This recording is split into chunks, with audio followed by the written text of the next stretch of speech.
Thank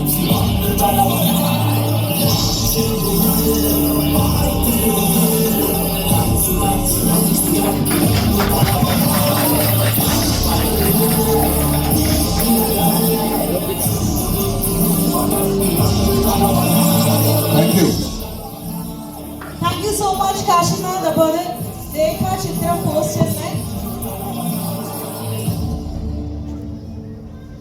Thank you so much, Kashinath. Oh, കയ്യിൽ മൊത്തം പശയും സാധനമാണ്. എന്നാലും ഒരു കലാകാരനെ നമ്മൾ അംഗീകരിക്കണം. അപ്പം രേഖാ ചിത്രത്തിന്റെ ഒരു മനോഹരമായിട്ടുള്ള ഒരു ക്യാരക്ടർ, അത് ആസിക ചെയ്യുന്ന ക്യാരക്ടറുടെ പടമാണ് കാശിനാഥ് ഇവിടെ തീർത്തിരിക്കുന്നത്. അല്ലെ കുറച്ച് നേരം. That's okay, but still it's good, അല്ലേ ആസിക? ഞങ്ങളൊക്കെ 5 വർഷം എടുത്താലും ഇങ്ങനെ വരയ്ക്കാൻ പറ്റില്ല. അതുകൊണ്ട് ഒരു കുഴപ്പമില്ല. Thank you so much. Thank you, Kashi. Thank you so much. Alright, അപ്പൊ നമ്മൾ എന്തായാലും ഇവിടെ കണ്ടുകൊണ്ടിരിക്കുന്നത് ഒരു ഡയറക്ടേഴ്സ് കോൺക്ലേവ് എന്നൊക്കെ വേണമെങ്കിൽ നമുക്ക് ഇതിനെ വിളിക്കാവുന്നതാണ്. അപ്പം ആ ഒരു ഡിസ്കഷനിൽ ഞാനൊരു ഇൻട്രപ്ഷൻ ആകുന്നില്ല. അപ്പം രേഖാചിത്രത്തിന്റെ ഡയറക്ടർ ആയിട്ടുള്ള ജോഫിൻ ടി ചാക്കോയ്ക്ക് ഞാനൊരു ഒഫീഷ്യൽ വെൽക്കം പറയുകയാണ്. January 9th നമ്മൾ വെയിറ്റ് ചെയ്തിരിക്കുകയാണ്. It's your second film. ആസികയെ വെച്ചിട്ടാണ് ചെയ്യുന്നത്. ഇപ്പൊ ഒരുപാട് ചോദ്യങ്ങളൊക്കെ ഫാൻസ് നേരത്തെ ചോദിച്ചിട്ടുണ്ടായിരുന്നു. ജോഫിൻ ചേട്ടൻ വരുമ്പോൾ അതിനുള്ള ഉത്തരം തരുന്ന ആസിക പറഞ്ഞിട്ടുണ്ടായിരുന്നു. അപ്പം എന്തായാലും അബൌട്ട് ദ മൂവി ഓൾസോ നിങ്ങളുടെ രണ്ടുപേരും എടുത്തപ്പോൾ രേഖാചിത്രത്തിന്റെ ട്രെയിലർ ടീസർ എല്ലാം നിങ്ങൾ കണ്ടല്ലോ. എന്താണ് അഭിപ്രായം എന്നൊക്കെ ഒന്ന് നമ്മുടെ അടുത്തൊന്ന് ഷെയർ ചെയ്യണം പ്ലീസ്. ഓക്കെ, അതിൽ തന്നെ ഞാൻ ഒന്നാമത് കുറച്ച് ടെൻഷനിലാണ്. മറ്റന്നാൾ റിലീസാണ്. അതിൻ്റെ ഒപ്പമാണ് ഞാനിപ്പോൾ സ്റ്റേജിൽ കയറി ഇരിക്കുന്നത്. ഞാൻ മലയാളത്തിൽ ഇപ്പോൾ ഗംഭീര സിനിമ ചെയ്തിട്ടുള്ള 2 സംവിധായകർ, ആസിക്കയെ വെച്ച് സിനിമ ചെയ്തിട്ടുള്ള, ഇനി ആസിക്കയുടെ ഇനി ചെയ്യാൻ പോകുന്ന സിനിമകളുടെ സംവിധായകർ, അങ്ങനെ എന്താ പറയുക, ഞാൻ ഒരുപാട് എക്സൈറ്റഡ് ആണ്. 9-ാം തീയതി മറ്റന്നാൾ റിലീസാണ് സിനിമ. ഇപ്പോൾ ഇന്ന് വൈകുന്നേരം ഇപ്പോൾ ബുക്കിംഗ് ഒക്കെ തുടങ്ങി. ഈ സിനിമയെ പറ്റി പറയുകയാണെങ്കിൽ സാറിന് ഓർമ്മയുണ്ടെന്ന് അറിയില്ല, ഈ സിനിമയുടെ കഥ ആദ്യമായിട്ട് ഞാൻ പറയുന്ന ഒരാൾ സാറിനോടാണ്. 2018 ഞാൻ ഈ കഥയുടെ ഒരു ബേസിക് ഐഡിയ ജിസാറോട് പറയുന്നത്. ജിസാറിൻ്റെ ആദ്യ സിനിമയായിട്ടുള്ള ബൈസൈക്കിൾ ജ്യൂസ് തന്നെയാണ് എൻ്റെ ആദ്യ സിനിമ. ഞാനതിൽ ആദ്യമായിട്ട് അസിസ്റ്റ് ചെയ്തത് സാറിനൊപ്പമാണ്. ആ സിനിമയുടെ നായകനായിരുന്നു ആസിക. ഇപ്പോൾ അതിനുശേഷം ഞാൻ 2018 ആദ്യമായിട്ട് സിനിമ ചെയ്യണമെന്ന് ആഗ്രഹിച്ചൊരു കഥ കിട്ടിയ സമയത്ത് അന്ന് ജിസാറിനത് ആദ്യം പറഞ്ഞു. പക്ഷേ ഇതിനൊരു ആദ്യ സിനിമയായിട്ട് ചെയ്യാൻ കുറച്ചധികം പണിയുള്ളൊരു സിനിമയായിരുന്നത്. അതുകൊണ്ടാണ് ആ സിനിമ പിന്നെ 2ാമത്തെ സിനിമയായിട്ട് മാറിയത്. ഇതൊക്കെയാണ് ഇപ്പം എനിക്ക് പറയാൻ. 9-ാം തീയതി തിയേറ്ററിൽ സിനിമ എത്തും. ബാക്കി സിനിമ സംസാരിക്കട്ടെ. ഒരുപാട് പുതുമകളുള്ള സിനിമയാണ്. ഒരു 1.5 ദിവസം കൂടെ കാത്തിരുന്നാണ്. കാരണം അന്ന് ജോഫിൻ എന്നോട് കഥ പറയുമ്പോൾ ഞാൻ വിജയ് സൂപ്പറും പൗർണമി ഓൾറെഡി കമ്മിറ്റ് ചെയ്ത് അതിന്റെ എഴുത്ത് നടന്നുകൊണ്ടിരിക്കുകയാണ്. അതാണ് എന്റെ റീസൺ. ഒരുപാട് എക്സൈറ്റ് ചെയ്തിട്ടുള്ള കഥയാണ് രേഖാചിത്രം. അന്നും പേര് രേഖാചിത്രം തന്നെയായിരുന്നു. ആദ്യ ദിവസമായി തന്നെ ഈ കഥയുടെ ബേസിക് ഐഡിയ വന്നപ്പോൾ തന്നെ കിട്ടിയൊരു പേരാണ് രേഖാചിത്രം എന്നുള്ളത്. അതിനെന്തുകൊണ്ട് രേഖാചിത്രം എന്ന പേര് എന്നുള്ളത് സിനിമ ആണെന്ന് എനിക്ക് ഉറപ്പായിട്ടത് മനസ്സിലാവും. ഇതിലൊരു ഡയലോഗും ഉണ്ട്, സിനിമ നിങ്ങൾക്ക് എന്തെങ്കിലും കാത്തു വെച്ചിട്ടുണ്ടെങ്കിൽ അത് കൃത്യസമയത്ത് ഏറ്റവും ബ്യൂട്ടിഫുൾ ആയിട്ട് തന്നെ നിങ്ങളുടെ കൈകളിലേക്ക് അത് എത്തുന്നുള്ളത്. അത് വളരെ സത്യമാണെന്ന് നമുക്ക് എല്ലാവർക്കും മനസ്സിലായിട്ടുണ്ട്.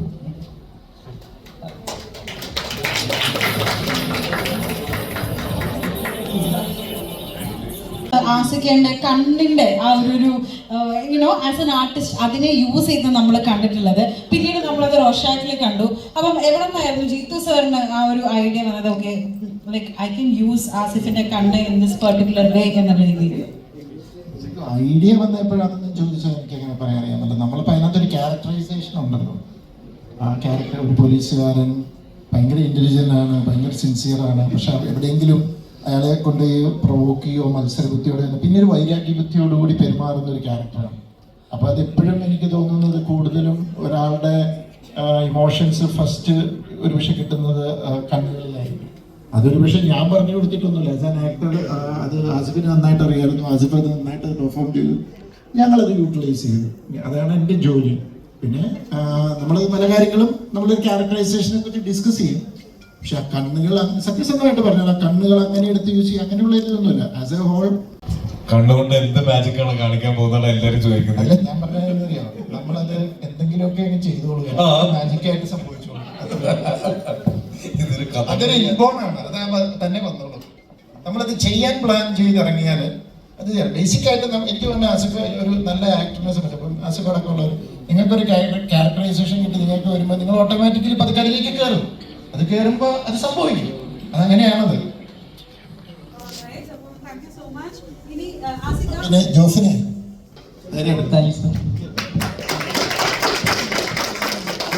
Thank you so much. അപ്പം വളരെ ബ്യൂട്ടിഫുൾ ആയിട്ടുള്ള ഒരു കോൺവെർസേഷൻ ആയിരുന്നു ഇത്. ഇൻഫാക്ട് ഇനി ആസിലേക്ക് വേണ്ടിയിട്ട് ഇപ്പൊ നമ്മൾ നേരത്തെ ഒരു സാൻഡ് ആർട്ട് കണ്ടു, കൈ വെച്ച് വരച്ചത്. ഇനി പുറത്ത് കാല് വെച്ച് വരച്ച ഒരു ആർട്ട് ഇക്കെ കാത്തിരിക്കുന്നുണ്ട്. നമുക്ക് എല്ലാവർക്കും പോയി അതൊന്ന് കണ്ടാലോ? ആ കലാകാരൻ നമ്മുടെ അവിടെ വെയിറ്റ് ചെയ്യാണ്. അനജ് എന്നാണ് അദ്ദേഹത്തിന്റെ പേര്. അത് കഴിഞ്ഞിട്ട് നമ്മൾ തിരിച്ചിങ്ങോട്ട് വരണം. ഒരു കാര്യം വാക്ക് തരാം, 9-ാം തീയതിക്ക് ശേഷം എനിക്ക് ഉണ്ണിക്ക് ഒരു ഷോർട്ട് ഫിലിമിന്റെ അഡ്രസ് ആവശ്യം ഉണ്ടാവില്ല. കുട്ടികാലം എന്ന് പറഞ്ഞ ആക്ടറിന് രേഖാചിത്രത്തിന്റെ പേരിലായിരിക്കും ഇനി എല്ലാവരും അറിയപ്പെടാൻ പോകുന്നത്, എല്ലാവരും അറിയുന്നത്. എനിക്കൊരു കാര്യം പറയാനുണ്ട്. സത്യം പറഞ്ഞ ഞാൻ സീരിയസ്ലി ഭയങ്കര ഡൈഹാർഡ് ഫാനാണ്. സത്യമായിട്ടും സത്യം പറഞ്ഞാൽ ഓൾമോസ്റ്റ് എൻ്റെ കുറേ കൂട്ടുകാരോടെ ഉണ്ട്. ഞാൻ മീഡിയയിലൊക്കെ വർക്ക് ചെയ്യുന്നുണ്ട്, എല്ലാവരും എനിക്ക് അറിയാം. സോ ഞാൻ അറിയാലോ കുറേ സ്ട്രഗിൾ ചെയ്തിട്ടാണ് സിനിമയിൽ ചാൻസിന് വേണ്ടിയൊക്കെ കഷ്ടപ്പെട്ടിട്ടാണ് ഞാൻ സിനിമയിൽ എത്തിയത്. സോ ആ സമയത്ത് എനിക്ക് ഭയങ്കര ഇൻസ്പയർ ആയത് ആസിക്കായിരുന്നു. ആസിക്കാർ ഒരുപാട് വർക്ക് ഞാൻ ജൂനിയർ ആർട്ടിസ്റ്റ് ആയിട്ടുണ്ട്.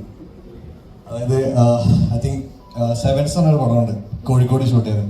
ആ സമയത്താണ് ഞാൻ ആസിക്കാരെ മീൻസ് ഇപ്പം ഞാനാണെങ്കിൽ എനിക്ക് ബാക്ക്ഗ്രൗണ്ട്സും പരിപാടി ഒന്നുമില്ലാതെ വന്നതുകൊണ്ട് ആ സമയത്ത് ഞാൻ അങ്ങനെ കണ്ട ഒരാൾ ആസിക്കായിരുന്നു എൻ്റെ ഒരു ഇൻസ്പിറേഷൻ. എല്ലാവരും ഓൾമോസ്റ്റ് നമ്മളെല്ലാ സിനിമക്കാരും ഇൻസ്പിറേഷൻ എന്ന് പറയുന്നത് നമുക്ക് ബാക്ക്ഗ്രൗണ്ടിൽ ഒരാൾ വരുമ്പം അവരാണ് നമ്മൾ ഇൻസ്പിറേഷനായിട്ട് കാണുന്നത്. ഞാൻ ആ സമയത്ത് ആസിക്കിനെ പോലെ ആവണം, അല്ലെങ്കിൽ അങ്ങനെ മുമ്പോട്ട് പോകണം എന്ന് വിചാരിച്ച ഒരാളായിരുന്നു. അങ്ങനെയാണ് ആദ്യമായിട്ട് ഞാൻ ഫോട്ടോ എടുത്തു. ഞാൻ ആ സമയത്തൊക്കെ എടുത്തു. ദെൻ ഞാൻ പിന്നെ ഞാൻ കുറേ ട്രൈ ചെയ്തു. പിന്നെ ആസിക്കിനെ കാണുന്നത് അമർക്കർ എന്തോണിയുടെ ആ സമയത്താണ്. ആ സമയത്ത് ആസിക്കിനെ കാലിൽ പൊട്ടിക്കിടക്കുന്ന സീനില്ലേ, ആ സീനിൽ സൈഡിൽ അറ്റൻഡർ അടിക്കാൻ ഇങ്ങനെ നിൽക്കുന്നുണ്ട്. സോ അതുപോലെ ഞാൻ ഭയങ്കര ഫാനാണ്. ആക്ച്വലി നമ്മൾ സംസാരിച്ചില്ല, ഒരു വട്ടം സംസാരിച്ചുള്ളൂ. എനിക്കൊന്നും പറയണമെന്നുണ്ട്. ഇനി I really love you. Thank you so much. ഞാൻ കുറച്ച് ഷുവറായി. അപ്പോൾ സിനിമ എല്ലാവരും കാണണം. 9-ാം തീയതി ഇറങ്ങുന്നത്, 9-ാം തീയതി ഇറങ്ങുന്നത്. അത്രേ ഉള്ളൂ. ജോഫി കുറേ വർഷമായിട്ട് എൻ്റെ കൂട്ടുകാരനാണ്. അപ്പം ജോഫി ഒരു ക്യാരക്ടർ ചെയ്യുന്നതിൽ താങ്ക് യു സോ മച്ച്. എനിക്ക് കുറേ സ്ട്രഗിൾ ചെയ്തിട്ടുണ്ട് ക്യാരക്ടർ. കാരണം ഞാൻ വേറെ സിനിമ എനിക്ക് കിട്ടിയായിരുന്നു. അപ്പോൾ അതിങ്ങനെ ക്ലാഷ് വന്നപ്പോൾ ജോഫി ഒരുപാട് എഫേർട്ട് എടുത്തിട്ടാണ് എനിക്ക് തന്നത്. താങ്ക് യു കൂട്ടാ. Thank you so much. Thank you so much Unni. ഞങ്ങൾ നേരത്തെ ഇവിടെ സംസാരിച്ചുകൊണ്ടിരിക്കുകയായിരുന്നു സ്വപ്നം കാണുന്നതിന്റെ ആണ് എന്ന് സിനിമ എന്ന്. അപ്പം ഉണ്ണിക്ക് വേണമെങ്കിൽ ഉണ്ണിയുടെ ഒരു റോൾ മോഡൽ എന്ന് പറഞ്ഞാൽ എന്നും വെക്കാവുന്ന ഒരാളാണ് ആസിഫ് അലി. അതല്ല ഞാൻ പറഞ്ഞു, ഉറപ്പായിട്ടും ഞാൻ തുടങ്ങിയത് സമയത്ത് ഞാൻ ആഗ്രഹമുണ്ട്, അല്ലെങ്കിൽ ഒന്നുമില്ലായ്മ എന്ന് വരിക എന്ന് പറയുന്നത് എല്ലാവർക്കും അറിയാലോ. അങ്ങനെ വരുന്ന ആക്ടേഴ്സ് ഒരുപാടുണ്ട്. അപ്പം ബാക്ക്ഗ്രൗണ്ട് ഇല്ലാത്ത ഒരാൾ വരുന്നത് ഇങ്ങനെ സ്റ്റാർ ആവും, അല്ലെങ്കിൽ നമ്മൾ ഇഷ്ടപ്പെടുന്നു എന്ന് പറയുന്ന ഒരു സംഭവം കാണുമ്പോൾ നമുക്ക് ഇഷ്ടമുള്ള മീൻ. ആസിക്കിന് ഇഷ്ടമില്ലാത്ത ആരുണ്ടാകുന്ന ഉറപ്പല്ലേ? വേണ്ട. ഉണ്ണി, എന്നാലും exactly what is your feeling? ആ ഒരു എന്താ പറയാ സൈഡ് റോൾ എന്ന് ജൂനിയർ ആർട്ടിസ്റ്റ് എന്ന് ഇപ്പതാ ഈ ഒരു വേദിയിൽ അദ്ദേഹത്തിന്റെ ഒപ്പം ഇരുന്ന് നല്ലൊരു വേഷം ചെയ്തിട്ട് അദ്ദേഹത്തിൽ നിന്ന് ഞാൻ ഒരു കോംപ്ലിമെന്റ് വാങ്ങിയിരിക്കുകയാണ്.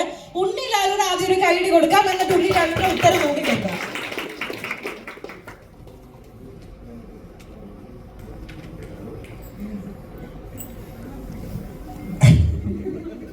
എന്താ പറഞ്ഞേ?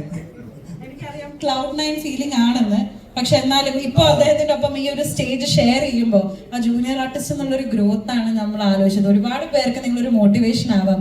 So say something please. സത്യം പറഞ്ഞാൽ ഒരുപാട് സന്തോഷമുണ്ട്. ഞാൻ ഇവിടെ നിന്ന് ഇരിക്കുന്നു, ഇങ്ങനെ സംസാരിക്കാൻ പറ്റുന്നു, ആസിക്കിനെ ഇങ്ങനെ സംസാരിക്കാൻ പറ്റുമെന്ന് ഞാൻ സ്വപ്നത്തിൽ പോലും വിചാരിച്ചില്ല. ദിസ് ഈസ് സീരിയസ്ലി എനിക്കറിയാം. ഞാൻ ഇങ്ങനെ സംസാരിക്കും, പൊതുവേ ഞാൻ ഇങ്ങനെ സംസാരിക്കാൻ വളരെ പൊതുവെ എൻ്റെ മീനാക്ഷിക്ക് അറിയില്ല. ഐ തിങ്ക് ഞാനിപ്പോൾ വേറൊരു ഫീലിലാണ് ഇട്ടിരിക്കണേ. എനിക്ക് ഭയങ്കര സന്തോഷം. ആസിക്ക ഓരോ സമയത്ത് എന്നോട് ഞാൻ അങ്ങനെ വിചാരിക്കും, അന്ന് ഫസ്റ്റ് കണ്ട് സംസാരിച്ചല്ലോ നമ്മൾ, അപ്പം തന്നെ ഞാൻ അയ്യെന്ന് പറഞ്ഞേ അങ്ങനെയായിരുന്നു. ഇപ്പം എനിക്ക് ഭയങ്കര പ്രൗഡ് തോന്നുന്നു, ഭയങ്കര സന്തോഷം തോന്നുന്നു. Thanks to God. പിന്നെ എല്ലാവരും എന്നെ സപ്പോർട്ട് ചെയ്ത എല്ലാവരോടും thank you so much Unni. And Bhama, എന്താണ് പറയാനുള്ളത്?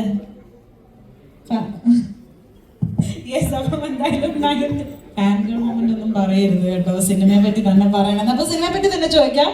January 9th രേഖാചിത്രം is hitting theaters. What are your thoughts?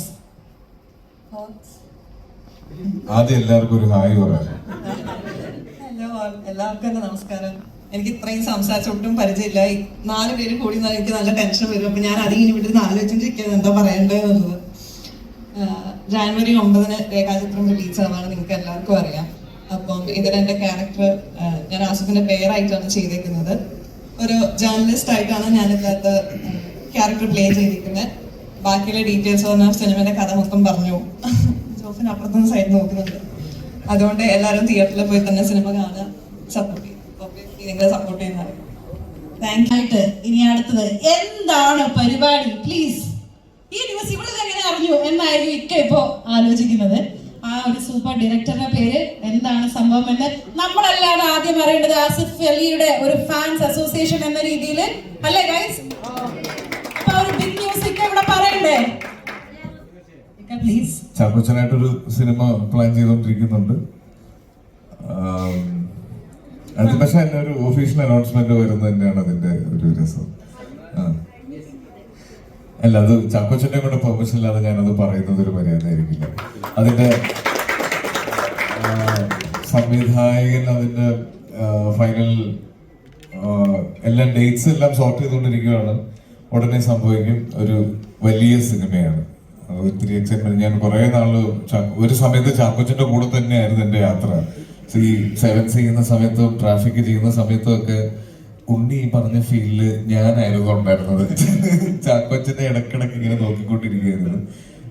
ഭയങ്കര ഡിയറസ്റ്റ് ആയിട്ടുള്ള ഒരു കോസ്റ്ററാണ്. അപ്പൊ ചാക്കോച്ചന്റെ കൂടെ ഒരു വലിയ ഗ്യാപ്പ് വന്ന് ഇപ്പൊ ഇനി അത് സംഭവിക്കാൻ പോവാണ്. ഉടനെ ആ സിനിമ ഷൂട്ടിംഗ് ആരംഭിക്കും. പ്രോബ്ലി ഈ വർഷത്തെ സെക്കൻഡ് ഹാഫിലായിരിക്കും അത്. അതിന്റെ ഡീറ്റെയിൽസ് അതിന്റെ സംവിധായകനല്ലേ ചാക്കോച്ചൻ പറയണം. അതാണ് അതിന്റെ ഒരു ശരി. യെസ്. മെയിലിൽ എനിക്ക് ഡയറക്ടറിനോട് തന്നെയാണ് ഞാൻ പറഞ്ഞത് കോളേജിൽ. ഓക്കെ, സോ ഇന്നലെ സാറ് കോണ്ടാക്ട് ചെയ്ത് എന്നെ തന്നെയായിരുന്നു. ഇന്നലെ പറഞ്ഞത് തന്നെയായിരുന്നു. അല്ലല്ല അത് ഓക്കെ. സോ ഞാൻ ഇന്നലെ ഞങ്ങളെല്ലാവരും കോളേജിൽ നിന്ന് ഇറങ്ങി. ആൻഡ് ഞാൻ ഇന്നലെ ഇപ്പോൾ ഷെയർ ചെയ്ത് ഒരു ഡ്രസ്സ് എടുക്കാൻ വേണ്ടി ഷോപ്പിൽ ഇരുന്നപ്പോഴാണ് സാറിന് കോൾ തന്നെ എനിക്ക് സീരിയസ്ലി വന്നത്. അത് ഞങ്ങളായിട്ട് ഒരു പോസ്റ്ററിന് ഇതായിരുന്നു. സോ ലൈക്ക് എനിക്ക് അപ്പോൾ സാറോട് ദേഷ്യം വന്നു. സാറിനോട് ചൂടായിപ്പോൾ എന്താ ഇത്രയും ടെൻഷൻ എന്തിനാണ് എന്നോട്. ലൈക്ക് ഇന്ന് ഇപ്പൊ ഇത്ര വരെ ഹാപ്പി ആണ്, പക്ഷെ എനിക്കിപ്പോ സാറിന് പോലെ എനിക്ക് തലവേദന വന്നു. ലൈക്ക് സാറിന്റെ ഫേസിലുള്ള ടെൻഷൻ. ലൈക്ക് ഇപ്പൊ എന്റെ ഫ്രണ്ട്സ് തന്നെ പറയുന്നത് സാറിനെ ചിരിക്കാത്ത. അപ്പൊ ലൈക്ക് ഞങ്ങൾ ഇപ്പൊ ഇത്ര നേരം സംസാരിക്കുന്നത് സാറിനെ കാണുമ്പോൾ ലൈക്ക് അപ്പൊ ഞങ്ങൾക്ക് ലൈക്ക് എനിക്ക് തന്നെ കണ്ണുകളെല്ലാവരും സീരിയസ്ലി ആ മുഖത്ത് ഇപ്പോൾ സാർ ചിരിക്കാനുള്ളൊരു ഇതുണ്ട്. ഞാൻ കോളേജിലുള്ള ഞങ്ങൾ സ്റ്റുഡൻസ് എല്ലാവരും സാറെന്താണൊന്നും മിണ്ടാത്ത, സാറെന്നൊന്നും മിണ്ടാത്ത. അപ്പൊ ആ ടെൻഷൻ ഞങ്ങള് സോഷ്യൽ മീഡിയ കുറെ നോക്കി. സാർ ഒരു നല്ല അടിപൊളി പോസ്റ്റർ, ഒരു ഫോട്ടോസ് അങ്ങനെ കാം ഒരു nice person. First of all sir അടിപൊളി. പിന്നെ ഞാൻ ലൈക്ക് എന്നെ പൊക്കി പറയുന്നില്ല, ഞാൻ കുറെ കഷ്ടപ്പെട്ടിട്ടുണ്ട് ഈ രേഖാചിത്രം മൂവി ഭാരത് മാത കളിച്ച് കൊണ്ടുവരാൻ. സാർ ഇവരെ എല്ലാരും ഹഗ് ചെയ്ത് DMC വന്ന് എല്ലാം ചെയ്തിട്ട് എന്നെ ഒഴിവാക്കുന്നത് ശരിയാണ്.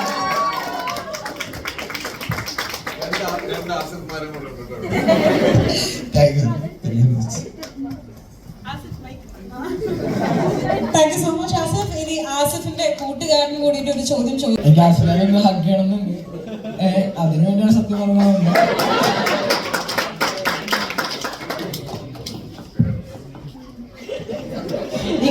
അസൈൻമെന്റ് അണ്ടർസ്റ്റുഡ് വന്നത് എന്തിനാണ്? ഞാൻ ഒരു റിക്വസ്റ്റ് നിങ്ങളോട് പറയുകയാണ്.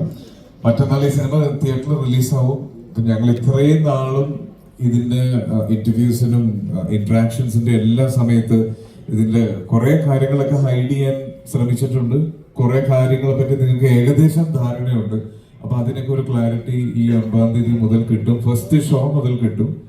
അപ്പോൾ മാക്സിമം അത് ഓൺലൈൻ മീഡിയയിലൂടെ അതിന്റെ ഈ വരും ദിവസങ്ങളിൽ തിയേറ്ററിൽ വന്ന് ആ എക്സ്പീരിയൻസ് ആഗ്രഹിക്കുന്നവരുടെ എക്സൈറ്റ്മെന്റ് കെടുത്തുന്ന രീതിയിലുള്ള റിവ്യൂസ് കൊടുക്കാതിരിക്കുക. മാക്സിമം ഇതിന്റെ സ്പോയിലേഴ്സ് ഹോൾഡ് ചെയ്യണം എന്നുള്ളൊരു റിക്വസ്റ്റ് ഉണ്ട്. ഒന്നുമില്ല, ഞങ്ങൾ ഇപ്പോൾ ഈ സിനിമ ഇഷ്ടപ്പെട്ടില്ലെങ്കിൽ ഇഷ്ടപ്പെട്ടില്ല എന്ന് പറയുന്നതുകൊണ്ട് യാതൊരു കുഴപ്പമില്ല. ഇഷ്ടമായെങ്കിൽ അങ്ങനെയും പറയാം. പക്ഷേ ഇതിൽ പറഞ്ഞ ഞാൻ കുറേ പ്രാവശ്യം പറഞ്ഞിട്ടുണ്ട്, ഇതിൽ വലിയ സസ്പെൻസുകളോ ട്വിസ്റ്റുകളോ ഒന്നുമില്ല. ഇതിൻ്റെ പുതുമ എന്ന് പറയുന്നത് ഞങ്ങളിതിനെ ട്രീറ്റ് ചെയ്തിരിക്കുന്നത് ഇതിൻ്റെ ഒരു പശ്ചാത്തലമാണ്. ഇതിൻ്റെ പുതുമ എന്നും ഇതിൻ്റെ ഒരു ഞങ്ങളതിനെ പ്രേക്ഷകർക്ക് കാണിക്കാൻ ഉദ്ദേശിക്കുന്നത് ഇതിൻ്റെ ഒരു ഫ്രഷ്നെസ് ആണ്. അതിൻ്റെ ഒരു പശ്ചാത്തലമാണ് അതിൻ്റെ ഫ്രഷ്നെസ് വരുന്നത്.